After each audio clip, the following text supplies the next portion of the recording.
All right, the Reds, are we on? Yeah. All right, the Reds. It's Talking Reds live, Talking Reds from Liverpool. And this morning we have got hot Liverpool chat. Liverpool in the quarterfinals of the FA Cup. We've got Josh Sexton, and we've no doubt got people in the comment section talking about crisps. All of the usual stuff, really. Classic stuff last night from the Reds, really. All the big guns, or a lot of the big guns, rested, ready for the weekend against West Ham. And the Reds progressed anyway, which is what we all wanted. So it was perfect, really, in many ways. Not perfect to concede one late on, Josh, and have that sort of slight bit of, but it wasn't too bad. But what I really liked about it when I was thinking about it this morning is, I always think if you're going to go on a run and you're going to win more than one trophy in a season, you've obviously got to use your squad. And when you use your squad, sort of unlikely heroes start to emerge. And you can go all the way back to like 1990 if people are old enough. I am. Ronnie Rosenthal plays a big part in Liverpool winning the league that season, and I still love him for it. Even things like, like we all hate El Hadj Diouf for obvious reasons because he's a massive bellend.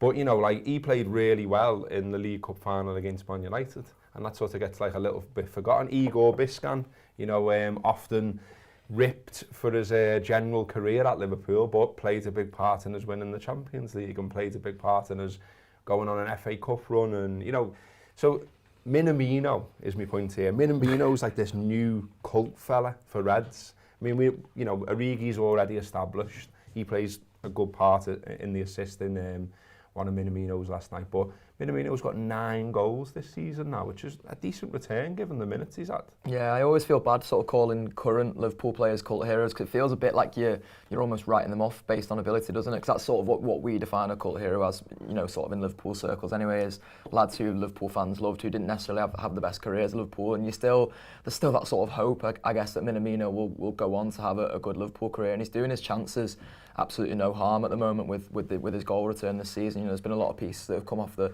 back of last night. I know there's a couple sort of earlier in the season for the Anfield Wrap and stuff as well, which are just sort of saying if Minamino can continue to score goals in domestic competitions, if he can continue to fill in the way he has done, which is I would say on the whole has been admirable. He never seems to sort of hide away in games. He's always one of the first to be on the press in terms of like the forward line and that kind of thing. And I think he showed all those defensive qualities to his game last night as much as he did with two great finishes. The second in particular is such a good strike and shows a sort of quality that I think he does have, particularly quality in front of goal. The goal against Leicester, which is obviously going to go down in sort of folklore of this season, given that we won the FA Cup now, was another unreal strike, and it's in the last minute of the game. So he's shown that he can do it in sort of pressure moments as well, and that's all you want really, because if you talk about Divock Origi there, and Divock Origi scored plenty of big goals for Liverpool, has been reliable in some huge moments for Liverpool really. And if Minamino can go on to do the same, there's no reason that he can't be a big player for the club. And you are right to point out that as well as the 9 goals and the 1 assist this season, he is in. Get on this. Get on me with me stats here. He is in the 95th percentile of men in top 5 leagues for pressures, which is fucking phenomenal, really. I mean, when you know the manager wants exactly that from his players, he's literally one of the... Oh yeah, tunes. He's literally one of the best in Europe at doing that. But beyond that, I thought obviously two good goals. Second one, as you mentioned, was a great strike last night. But also you could see the confidence that built. Like he was taking players on, he was going on little runs, and it's like if we unlock that in him, because he's sort of, for me, one of them ones where you think, I'm not sure we've seen the best of him here. Like he looked decent at Salzburg. He even looked decent on his loan spell for Southampton. You're a bit like, well, can we have that? But then I guess when he comes back here, what has he got this season? I think it's about 900 minutes or so. Yeah, 891 minutes in total on the pitch this season for Minamino, and only 86 of them are in the Premier League. 387 in the League Cup, 203 in the FA Cup. And 215 in the Champions League. He's also played on the left, the right, attacking midfield and centre forward. So he's versatile. Yeah. I don't know. I see some gripes about him sometimes, and I kind of think, well, what you want? Because 7.25 million, doing a job, helping us push on in the cups. Happy days. And I think the confidence thing you mentioned there is important to say, because his start to the Liverpool career was sort of less than ideal in terms of the circumstances around it. He joins, in the January before COVID hits. He got to, settle into a new team basically over Zoom and those fitness sessions that the club were putting out and stuff. And you can see that, players are trying to get him involved in those kind of things. But it must have been so hard for him to move to a new city, move to a new country, and then, we go into a global pandemic and he has to sort of, adapt from there to not just adapt in the way we had to adapt. He has to adapt to an elite sportsman level of performance still, and then go and play games behind closed doors. And I don't even think he's involved in sort of many of them in the early stages. And then, as you say, he goes on loan to Southampton and looks like a lad who has a point to prove, particularly in those first few games. And I think that would be good for him, really, to feel like he has a point to prove, to feel like he has the bit between his teeth now, because it's been a less than ideal start to the Liverpool career. And as you mentioned, there are people who are being quick to write him off in the way that there are, around basically every footballer in the world, because there's just lads playing FIFA who, usually get the best player instantly. And Minamino's not going to be that, as you mentioned. He's a 7 million player from Salzburg, but if he continues to make, big contributions in terms of goals, if he continues to impress Jurgen Klopp with his pressing, with the way he defends from the front and that kind of thing, then, as I said before, there's no reason he can't be a big player for Liverpool, but there's also no reason that he can't continue to endear himself to the fans, as you mentioned, and get himself some big moments. Someone's put here, Messi, 21-22, played 23, scored 7. Minamino, 21-22, played 22, scored 9. Here you go. Up the Reds. Official. Better than Messi. We've got people commenting on Phil's comment on post-match point last night. Spoilers, if you haven't watched it. But Phil was talking about wanting City in the draw. The draw, of course, has not been made. It's being made around the Everton game, I think. Again, Everton have got Boreham Wood, of course. So it's going to be made either before or after that, or around it. I don't know. But it hasn't been made yet. So we were talking about who do you want, what would you like. I think me and Andy, who were on the show, were broadly speaking the same, and just the easiest draw at home, please. We'll do quite nicely. But he fancied City because he said they're not playing that well now. It'd be nice to strike the blow now, and you don't know where they'll be at in May or whatever. He's thought about it a lot as usual, Mr. Phil. What's your thoughts? Who do you fancy? I tend to sort of always try and understand Phil's logic and understand the reasoning behind it, because as you say, there always is reason, and he's always sort of thought out any theory or strategy he has. I don't mind the City one. I guess there is sort of logic in it. I think if you can strike the blow, then when it gets to April, they'll be absolutely shitting themselves when the Reds come to the Etihad. If we've already beaten them in the FA Cup, knocked them out of the FA Cup, we've won the League Cup and that kind of thing, and the momentum feels like it's all on our side. I can understand, but I think I am with you and Andy. I think I'd rather just a lower league side at home that we can just sort of ease aside in the way that we have done with, I was going to say, Shrewsbury obviously scored the early goal, but in the end we eased them aside, we eased Cardiff aside as well.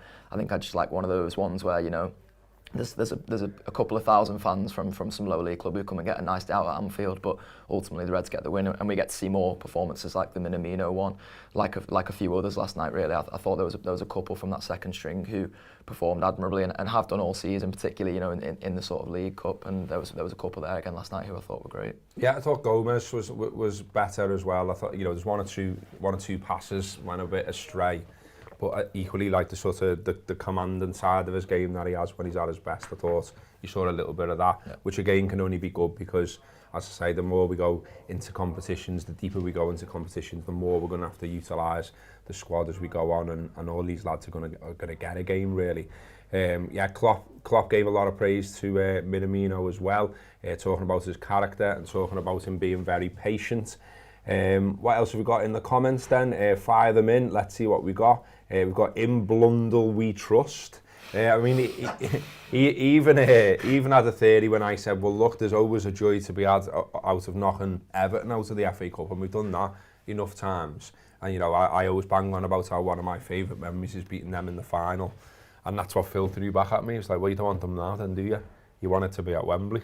You want to beat them in the final again. You want them to go all the way down there and lose. And I bet it made you think, didn't it? And I was like, chinny reckon. Be all right, man. Wouldn't mind that. Ian is for if they can avoid the potential banana skin, I would like Boreham Wood. Good, that, mate. Really good. Really like that. There's lots of people commenting on here about the Tour Island tour. the Anfield Wrap Ireland tour. We are doing one. We are going back there end of the month. I think there'll be lots of stuff on the socials explaining exactly when it is and where it is and how you can buy tickets. But look out for it. We are doing 2 dates in Northern Ireland and then down to Dublin and then Cork over a period of 4 days. And I think it'll be like a rotating crew across those 4 days.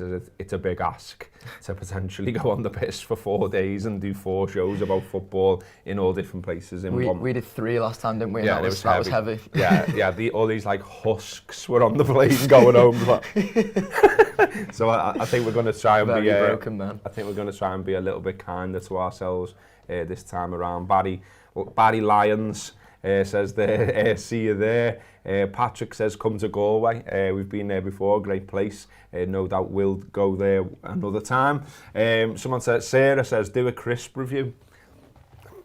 I haven't got any sauce. But happily. I mean, I'm always worried about that, Sarah, to be honest with you. For all the chat we've had about crisps on this show, I do think if I'm crunching crisps live into this mic, it's not going to be great for you, you know. It's going to be a bit grim. I actually remember in the early days of the Anfield Wrap when, you know, we hired a studio, which sounds dead posh and all that, but basically we hired a studio, there was one boss mic in the middle of the room, and then like loads of people all sat round on chairs trying to get a word in. And a few people turned up with crisps once, and I was like, it's not going to be a great listen, that, you know. And they ploughed through them anyway, and then we got loads of complaints about people eating crisps. So there you go. I'm a bit worried about sort of repeating that experience, really. Also as well, Samuel Peeps, are we all right, lad? Can we put my walking thing in the thingy, in the description again? Yeah. So yeah, just in case you didn't see me say last time on Talking Reds, I'm doing 310,000 steps at least in March to raise money for Samaritans, great cause. I've done about 34,000 or so far across 2 days. I'm going to try and keep it going, but looking for more sponsors, trying to get up to $2,000, which I'm really surprised by, but really made up about. And look, that pays for people to get trained up and be able to do the shifts where people are ringing them up when, well, you know why. You know, don't need to go into great detail about what the Samaritans do. You know, don't you? And it's great work what they do. So if you can sponsor me in the link that'll be in there soon, Just Giving, etc. It's all over my Twitter as well. If you can't find it below, please do get involved. West Ham then at the weekend. Are you worried about that one, Josh? Good side. They are a good side, but I'm not necessarily worried. I think the Reds are just completely on a roll at the moment, aren't they? And we'll see, you know, the strong side that we saw in the League Cup final at the weekend, who I think will all be absolutely bouncing going into this one, I think. Yeah, it was 10 changes last night, wasn't it? Yeah. So, you know, there's a lot of players who got a nice rest. And we've seen as well from this side, haven't we, the mentality of sort of wanting to bounce back. And you know, I don't think they ever buy necessarily into like the revenge factor, but obviously losing away to West Ham, that was the first loss of the season, I think, wasn't it? Mm-hmm. And I think there'll be a couple of lads who were in the side that day who will want to get a sort of a bit of revenge for that and want to sort of, you know, almost claw that back in a sense, claw a bit of that pride back at Anfield, because, you know, the Reds are, you know, on the march at the moment, if you want to sort of put it that way. Very essence. The very essence of being on the march, and you know, around that time with the loss to West Ham and stuff, you started to wonder about the title race, really, didn't you? And then obviously we fall 14 points behind City, I think it is at its maximum, and suddenly we're 3 behind them. So I think this Liverpool side now, you know, want to keep the foot on the throat, want to keep winning at Anfield in particular, and make Anfield a fortress again, in particular after what happened last season. And I think that's what you'll see at the weekend. You'll see, you know, Jurgen Klopp's mentality monsters, as he once again referenced them as the other day. Yeah, I think it's worth mentioning as well that Liverpool have got an absolutely fantastic record at home again. Again, something I've banged on for all of my time involved in the Anfield Wrap is that if you are going to try and launch a valid attempt at winning the league or winning anything, you need to be great in front of your own fans. And once again, we are really. You know, we had that blip when there was no fans there, when we had that awful season. But, you know, I think actually, like, if you bolt it all on, we're still unbeaten at home since about 2017. Yeah. Because, you know, the defeats were all in front of empty stadiums, so they don't count, Blues. But yeah, this season at home in the league, it's games played 13, won 10, drawn 3, lost 0, and we are the only team in the league who was undefeated at home. We scored 36, which is the league best in tying with Manchester City, but we've only conceded 7, which is the best in the league. 33 points taken at home, which is more than any other team in the league. So yeah, it's it's tough for West Ham. I think it's always worth saying, because you can dress it up and say, well, we got beat earlier in the season, all this kind of stuff. But they've got to come here with a record like that, with us all buzzing, with the players rested and all the rest of it. It's going to be tough for Moyes boys. We'll do a bit more of that on the preview show, which we are recording shortly, me and Mo Stewart. So if you subscribe, you can get stuck into that. And if you don't, you can download the app and you can get stuck into it anyway, because you can get free tokens to get stuck into the premium stuff. There you go, I got there in the end. Someone's put here, I don't know what that's about, I'm not going to read it. I know, there's all kinds of madness going on. Hope Anfield will be meowing at Zuma on the weekend, says the Spaniard. I'm sure there will be some shouts around that, won't there? Of course there will be. What else have we got? They of course got knocked out last night. That is worth mentioning. And someone says here they played a full side last night, and Souček went off injured, which is all good. I did think, I hadn't checked that one, to be honest with you, but I did think, well, I bet you Moyes plays the first team, because he knows at the end of the day that this could fall away. It's all well and good they've been talked up for top 4 all season, but it could quite quickly fall away. And then what is it? Do you know what I mean? Like, it's just another season where they flattered to deceive, where they could have done this, but then they ended up doing nothing. So I think he'd be really disappointed that he didn't go to in the FA Cup. So that's a little blow for them. It's a little plus point for us. And yeah, this is a shout, by the way, and I've, several Reds I know have messaged this to me. So let's spread the word. We do just need to basically go against West Ham. A cat. Get on it. Do it. Not least is it an old joke as well, when a cat ran on the pitch at Anfield. It will also maybe get to Zuma, and it's quite funny, and it's childish. Ticks all the boxes. The Just Given link is there in the comments as well if you want to get involved with that. Is Sam saying that he wants more Diaz? What am I missing here? It's me and Michael doing comments. Oh, Michael and Sam are doing comments, so I've no idea what they're up to. I just want more Diaz. Okay. Agree. Don't we all? Phil says proper competition, not Mr. Phil. This is Philip McPhee. He says proper competition in all areas of the pitch can only be a good thing for the remainder of the season. 3-0 to beat West Ham at the weekend. Diaz to score first. Take that, mate. And obviously as well, we've got like this little run now, haven't we? It was a bit sleepy last night, wasn't it? And I kind of thought it was going to be because, after the Lord Mayor's show and all that, cup final at the weekend, a good cup final at the weekend, a great game, goes to pens, brilliant pens, lift the cup, all of that. Norwich at home with the Norwich manager moaning about the kick-off time and them not shouting out at their end, which is totally understandable, by the way. And loads of Spurs kicking round and all that. I just thought it's not going to be an absolute classic tonight by any stretch. It's just, let's just get it won. I think it'll be a bit more, well, it will be good on Saturday, won't it? It's the later kick-off. People will have a little drink. It'll be a sellout. It's a big game. We've got to win. I think Anfield might be rocking on the weekend. To be fair, I thought it was good first half last night. Like, you're right to mention the kick-off time. I think Dean Smith's right to mention the kick-off time, because what the fuck was that all about? But the first half I thought was good. I thought like the Reds were flying, the atmosphere was quite good, and then the second half, like as you say, it did just get a bit sleepy, and I think the Reds fell into, from cruise control went into a bit of a malaise, and then like you say, I don't think that'll be the case at Anfield on Saturday. It's a 5:30. I think they'll be like, the fans will be well up for that, and I imagine that Jurgen Klopp will be drumming up the atmosphere as well, because he seems to be doing that, consistently in his press conferences again now, which I'm into, because that's sort of, I feel like whenever he does that, it's because he knows he's got to harness the power of the fans, and it's like a big run and that kind of thing, and he's really like emphasising the importance of all of that, and I love that he's constantly doing that, and I love that he's our manager, and there's obviously sort of things kicking around at the moment, isn't there, about he doesn't know whether or not he'll sign a new contract when that sort of thing comes around. So I mean, we can hope he does, but in the meantime we can keep enjoying the moments that we do have with him, and Saturday is another big one, particularly in terms of this title race, which, if he won that this season, that'd be some moment for him. I make it here that we're 14 unbeaten now, which is fantastic, and obviously the Chelsea one goes down as a draw, but we're on penalties. I mean, look, I'll take that all day, because the way the penalties were and the quality of the penalties, and the fact that I've been watching Fabinho's penalty and Van Dijk's penalty all week. and just enjoying the stare back at him and all that kind of stuff. We've got the trophy. You fully take it as a win, don't you? So we're absolutely flying. We're doing great. Steve says, Simicast's dancing around the cup or Klopp's dancing with the cup. Which was better? I'm really into Simicast, you know, like just in every sense. Like he's loving it, isn't he? He's just such a mad little fella. Like when he first signed, I see was, him with his feet in it. Yeah.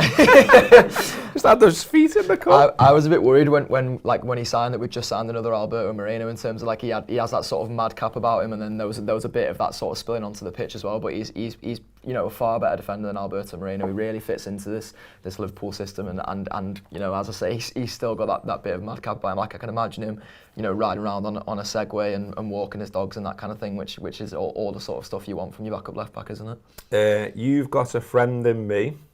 Says, assuming we win the quadruple, will Josh promise to sing "Never Gonna Give You Up" by Rick Astley?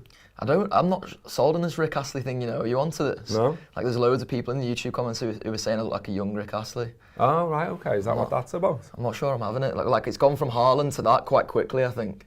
Cara still says you're Haaland. Someone needs to just like definitively pick who I look like. Like, is it young Rick Astley or is it Haaland? Because it's confusing at the moment. Yeah, Cara still says Haaland for you, mate. And he still says he reckons he could take Sam as well, which I'm backing him all the way because he's got Robbo in him, hasn't he? So, fuck's sake. Why? Nath says, will you get a new table for the Carabao Cup? No. I'm gonna guess no. We've been looking like we're about to put wallpaper up in the studio for some time now. I don't think it's gonna change anytime soon. I've got my eye on one. You got your eye on a table? Yeah. Got offered a couple of Watch this tables. space. Oh, Sam's got his eye on a table, he says. So watch this space. Will it have the same reaction as the Christmas tree got that time, do you think? Probably. I reckon we leave it there. There's someone says handsome gentleman. It's all right, isn't it? Thanks. Nice one. It's been talking, lads.